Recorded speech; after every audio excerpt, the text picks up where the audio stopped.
છોટાઉદેપુરમાં આમ આદમી પાર્ટીની જે બહુમતી આવી છે, કવાંટ તાલુકા અને છોટાઉદેપુર અને કદવાલ તાલુકામાં જે ટાઈ પડી છે અને 13 જિલ્લા પંચાયત જે આવી છે, અમારી આમ આદમી પાર્ટી એના કાર્યકર્તાએ ખૂબ લડત આપી.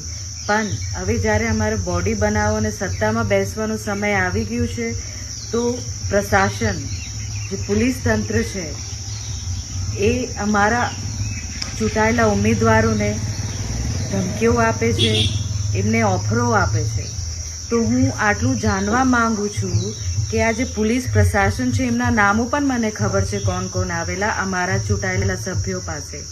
આ પ્રશાસન આ વર્દી પહેરીને હું દલાલી કરવા માંગે છે કે એ લોકોની સેવા માટે અહીંયા છે? અગર એટલી દલાલી અને રાજકારણ રમવાનું શોખ હોય તો તમે વર્દી ઉતારીને જાતે ચૂંટણી લડો. આમ આદમી પાર્ટીના ઉમેદવારોને તમે દાદ ધમકી આપો છો અને એમને ખોટા લોભ લાલચમાં ફસાવા માંગો છો અથવા ખોટા કેસો કરી દો એવા તમે ધમકીઓ આપો છો, તો તમે આ કરવા શું માંગો છો? અને કોણ કોણ પ્રશાસનમાંથી અને ચૂંટાયેલા પ્રતિનિધિઓ પાસે આ પોલીસ ખાતામાંથી ગયા છે એ અમને નામો ખબર છે.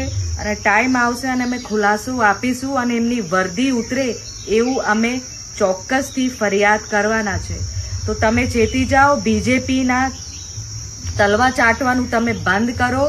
આમ આદમી પાર્ટીની સત્તા આવી છે, લોકો આ જન આદેશ છે અને તમે જન આદેશ વિરુદ્ધ કામ કરશો તો એના વિરુદ્ધ તમારા ઉપર પણ કાર્યવાહી થશે.